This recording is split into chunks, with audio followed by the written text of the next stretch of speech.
¿Qué habría pasado si uno de los 12 apóstoles, nunca hubiera muerto Jesús, dijo algo en la orilla de Galilea que dio origen a un rumor tan poderoso que nunca ha dejado de circular? Miró a un hombre en particular, y dijo: «Si quiero que él permanezca vivo hasta que yo vuelva, ¿qué te importa a ti?». Y durante casi 2000 años, la gente se ha hecho la misma pregunta. Lo decía literalmente, porque lo extraño es que cada apóstol tiene una historia sobre su muerte. Pedro crucificado cabeza abajo, Tomás lanceado en la India, Santiago ejecutado a espada, Bartolomé desollado vivo. Todos ellos excepto Juan el apóstol. No hay relato de su martirio, ni momento verificado de su muerte, ni registro romano ni testigo presencial de su último aliento. Solo silencio y una frase ancestral: duerme. Eso es todo. Ahora bien, aquí es donde la cronología se rompe, porque el hombre en torno al cual gira este rumor sobrevivió a cosas que deberían haberlo matado. Sobrevivió a una ejecución romana. Sobrevivió a todas las personas que caminaron junto a Jesucristo. Escribió el último libro de la Biblia desde una prisión insular a sus 90 y tantos años. Y en algún punto entre esa costa y el silencio que rodeó su muerte, algo en esta historia queda sin resolver. Antes de continuar, dale a me gusta y suscríbete, porque algunas líneas de tiempo nunca estuvieron destinadas a ser seguidas hasta aquí. Así que recorramos la línea de tiempo de principio a fin. El detalle que se esconde a plena vista. Empecemos por la cruz, porque aquí hay algo que a la mayoría de la gente nunca se le ha mostrado. Es el año 30 después de Cristo. Jesús está muriendo en una colina a las afueras de Jerusalén llamada Gólgota. 3 evangelistas registran quienes lo observaban. Marcos menciona a una mujer llamada Salomé, que permanecía fiel entre la multitud. Mateo también la sitúa en el Calvario, pero el Evangelio de Juan, escrito con sus propias palabras, describe a la madre de Jesús de pie, junto a la cruz, al lado de una mujer a la que llama simplemente su hermana, sin nombre, solo su hermana. Ahora bien, comparemos esos 3 relatos y preguntémonos: ¿y si Salomé y esta hermana anónima fueran la misma mujer descrita desde perspectivas diferentes? Porque si lo fuera, Salomé sería hermana de María, lo que implicaría que Juan sería sobrino de María. Y esto significaría que no era simplemente un discípulo de confianza, era de la familia. La razón por la que Jesús bajó de la cruz y dijo: «Ahí tienes a tu hijo, ahí tienes a tu madre», confiando a su madre al cuidado de Juan, puede que no haya sido puramente simbólica. Puede que fuera algo profundamente personal y práctico. María ya era tía de Juan y Jesús posiblemente era su primo. Ese es un detalle que la mayoría de las lecciones de la escuela dominical pasan por alto. Y es la primera pista de que la relación de Juan con Jesús era diferente a todo lo que solemos imaginar. Tengan esto presente, porque todo lo demás en esta cronología se basa en ello. Antes del trueno. Ahora retrocedamos aún más, porque para entender en quién se convierte Juan, hay que entender quién era al principio. Si Juan nació alrededor del año 6 después de Cristo, probablemente era un adolescente tal vez de 20 y tantos años cuando Jesús lo llamó a dejar sus redes de pesca alrededor del año 26 después de Cristo. La mayoría de la gente se imagina a John como un chico pobre de un polvoriento pueblo a orillas de un lago, pero esa imagen no es precisa. Su padre Zebedee dirigía un negocio de pesca lo suficientemente grande como para emplear a trabajadores. Juan no provenía de la pobreza. Provenía de la estabilidad de un negocio familiar, de un futuro de opciones. Y lo dejó todo. Hacia el año 27 después de Cristo, Juan se desplaza por las ciudades a lo largo del mar de Galilea, Cafarnaúm y Betsaida. Los arqueólogos han descubierto en esta misma región herramientas de pesca del siglo I, casas de piedra basáltica y restos de sinagogas que coinciden con el mundo que describen los evangelios. La geografía es real. La economía es real. Esto es historia confirmada. Hacia el año 28 después de Cristo, Juan es nombrado formalmente como uno de los 12 discípulos. Pero esto es lo que necesito que entiendas antes de continuar. La versión de Juan que la mayoría de la gente tiene está incompleta. Él no era callado, no era nada amable. Intentó silenciar a un hombre que expulsaba demonios en nombre de Jesús simplemente porque no pertenecía a su grupo. Él y su hermano Santiago observaron una aldea samaritana que había rechazado a Jesús y preguntaron con total seriedad: «Señor, ¿debemos hacer descender fuego del cielo sobre ellos?».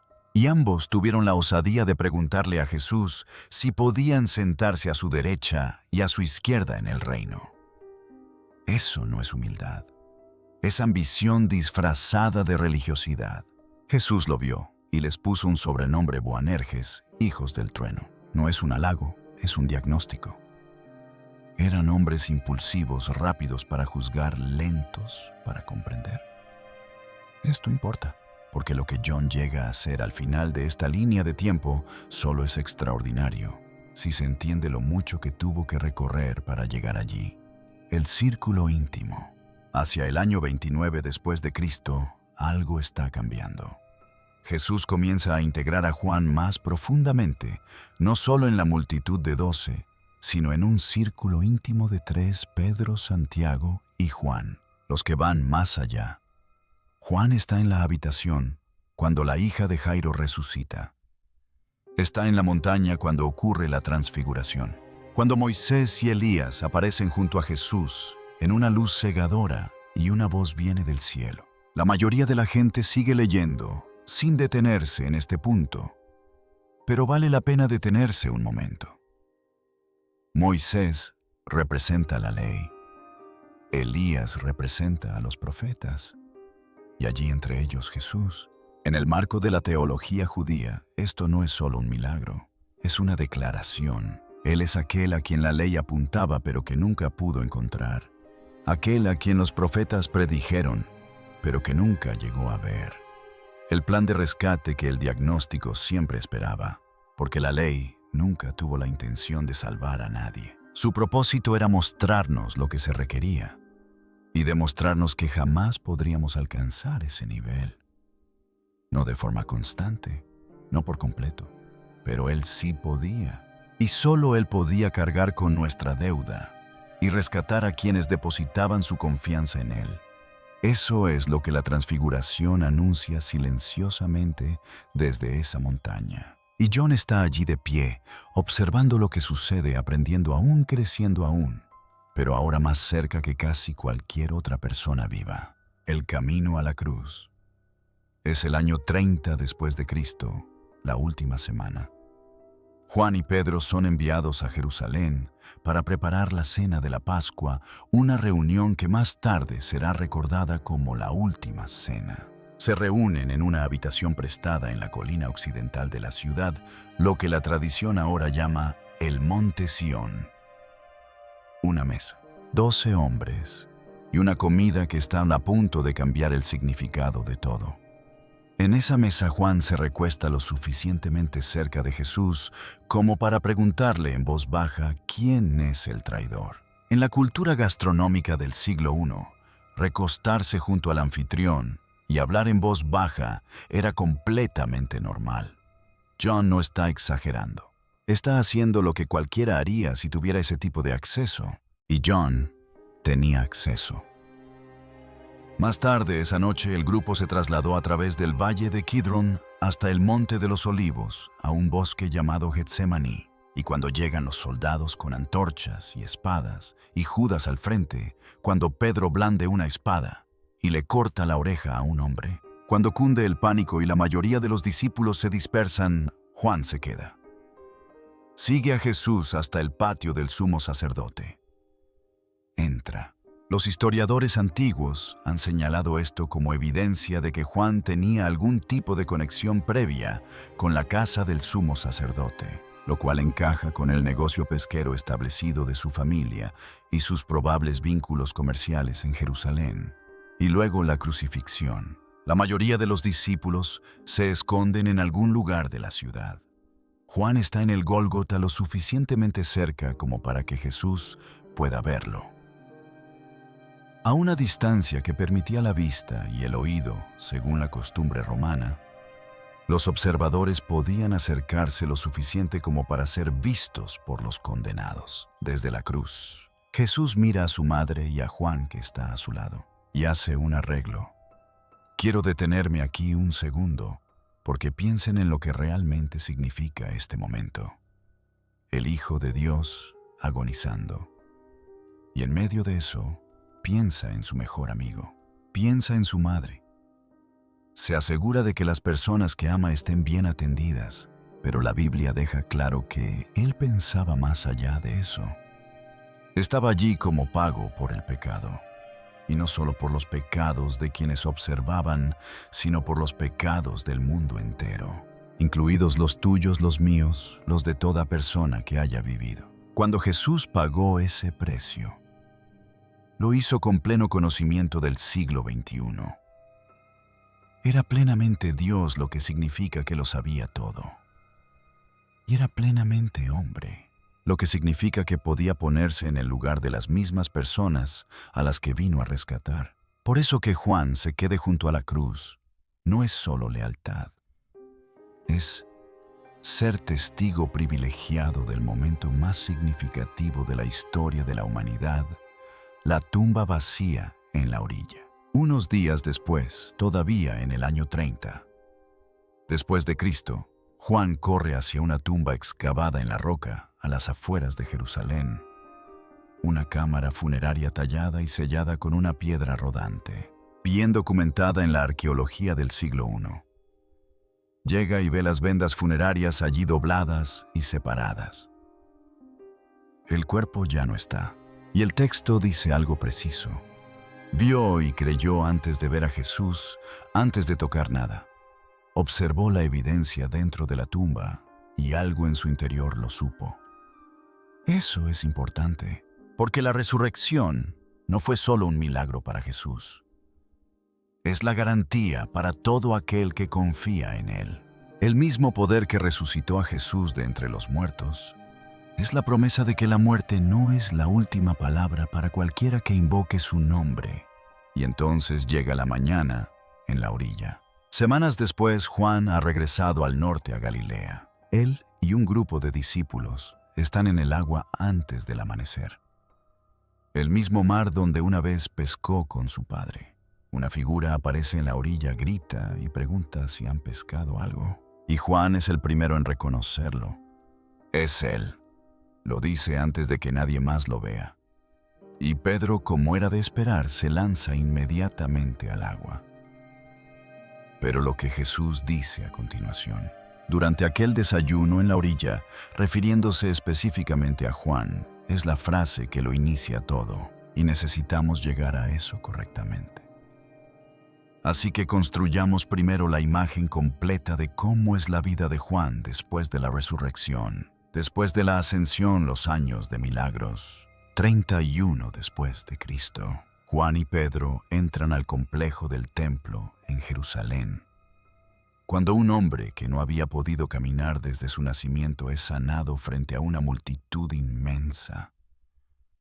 Los saduceos, el grupo religioso gobernante que rechazaba específicamente la idea de la resurrección, se enfurecen. Juan y Pedro fueron arrestados, llevados ante el consejo, interrogados y luego liberados porque el hombre sanado estaba allí mismo. No había nada de lo que pudieran acusarlos. Hacia el año 42 después de Cristo, Juan comienza a escribir el evangelio que lleva su nombre. Las pruebas físicas de la temprana circulación de este material son extraordinarias. Un fragmento de papiro llamado P52, el papiro de Rylands, apenas del tamaño de una tarjeta de visita, contiene parte del diálogo entre Jesús y Pilato. Se ha datado en el año 90 después de Cristo, posiblemente antes encontrado en Egipto, lejos de donde fue escrito, ya copiado, ya viajando, ya en manos de personas que lo atesoraban. Esto no es una leyenda conservada a través de la memoria. Esto es historia documentada conservada en forma física.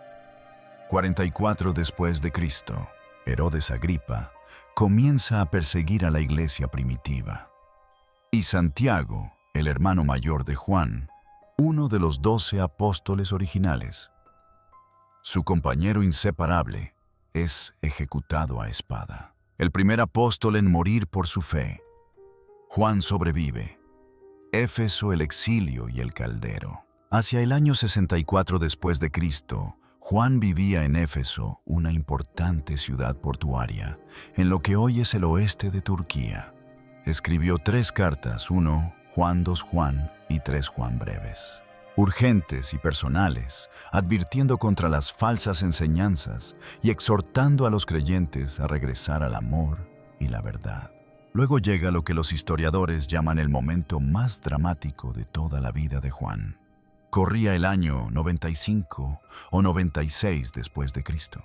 El emperador Domiciano había lanzado una campaña sistemática de persecución contra los cristianos. Y Juan, visible, elocuente y negándose a detenerse, había llamado la atención de Roma. El escritor cristiano primitivo Tertuliano registra lo que sucede a continuación. Juan es condenado y arrojado a un caldero de aceite hirviendo en Roma ante testigos, con la clara expectativa de que ese era el final. El último testigo ocular vivo de la vida y resurrección de Jesucristo había fallecido y sale ileso. La multitud que lo observa no puede explicarlo. Algunos se convierten en el acto. La ejecución se convierte en un milagro.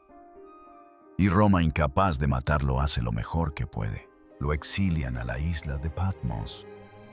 Patmos es rocosa árida apenas habitable. Roma utilizaba islas como esta para personas demasiado peligrosas para dejarlas en libertad y demasiado complicadas para matarlas públicamente. Los registros antiguos y la arqueología confirman que Patmos tenía canteras utilizadas para trabajos forzados y una cueva sobre la ciudad portuaria de Scala, que ha sido venerada durante más de 1000 años como el lugar donde Juan recibió las visiones del libro del Apocalipsis. Desde esa isla escribe: «Yo, Juan, soy vuestro hermano y compañero en la tribulación». Cuando Domiciano murió en el año 96 después de Cristo, el Senado romano revocó sus decretos.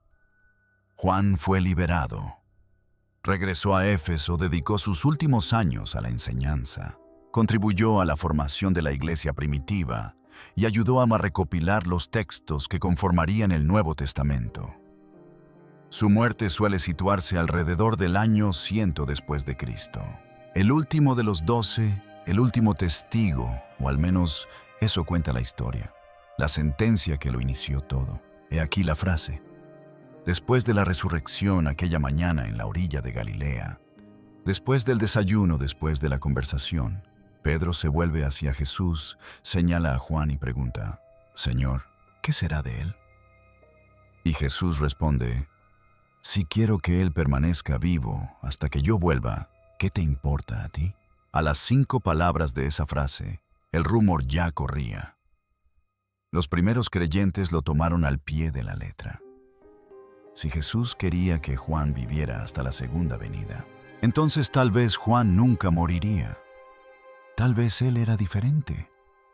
Tal vez la mortalidad simplemente no se aplicaba al último apóstol como se aplicaba a todos los demás. Ahora bien, esto es lo importante. Juan mismo, en el versículo siguiente, interviene de inmediato. Aclara que Jesús nunca hizo esa promesa. Dijo sí, condicional hipotético, para desviar la atención de Pedro, no una profecía sobre la vida de Juan. Pero esa corrección nunca alcanzó al rumor. Y aquí está lo que hace que este rumor en particular sea tan persistente, tan imposible de erradicar por completo. Todos los demás apóstoles tienen una historia de muerte. Pedro crucificado cabeza abajo. Andrés en una cruz en forma de X. Tomás lanceado en la India. Mateo muerto a espada. Felipe crucificado. Bartolomé desollado vivo. Simón el celote cerrado por la mitad. Incluso Judas tuvo un final. Juan no. No hay relato de su martirio. No se ha verificado el momento de su muerte. No hay documento romano. No hay registro eclesiástico. No se ha confirmado su sepelio. Para el último apóstol vivo, el silencio es extraño. Los versículos que alimentan la teoría. Y no se detiene en una sola frase. Porque cuando la gente empezó a buscar, encontraron más. En Lucas 9:27, Jesús dice: algunos de los que están aquí no morirán antes de ver el reino de Dios. Juan estaba allí de pie.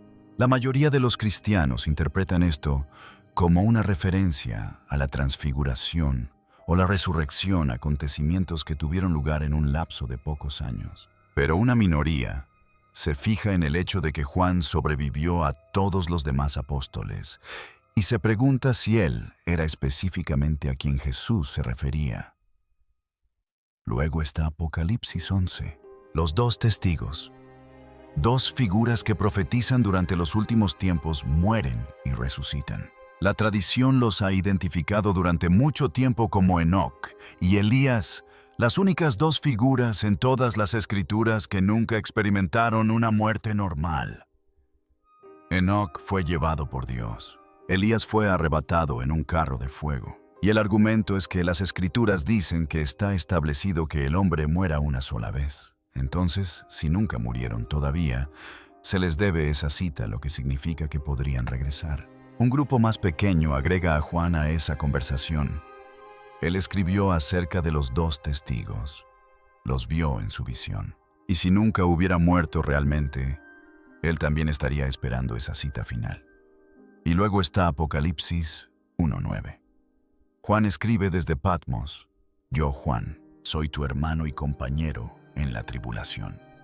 La mayoría de los eruditos lo interpretan como una solidaridad en tiempo presente con los creyentes que sufren. Pero otros preguntan si Juan ya estaba en el cielo, ya más allá de la mortalidad. ¿Cómo podía describirse a sí mismo como un compañero en una tribulación que aún nos espera al resto de nosotros? Ninguno de estos versículos prueba la inmortalidad por sí solo, pero superpuestas, construyeron una tradición que se negó a desaparecer a lo largo de casi 2000 años de historia de la Iglesia. ¿Quiénes creen realmente en esto y hasta dónde llega entonces? ¿Quiénes son los millones de personas que aún mantienen esta creencia? Se remonta a mucho más atrás de lo que uno esperaría. Teólogos medievales, pensadores serios y rigurosos como Tomás de Aquino y Francisco de Sales, barajaron la idea de que Juan pudiera estar en reserva divina, oculto, preservado, apartado para un papel final, al final de los tiempos, como Enoc y Elías. No se trataba de voces marginales. Estas fueron algunas de las mentes teológicas más respetadas de sus siglos después. Los santos de los últimos días interpretaron Juan 21 como una concesión divina literal de vida eterna.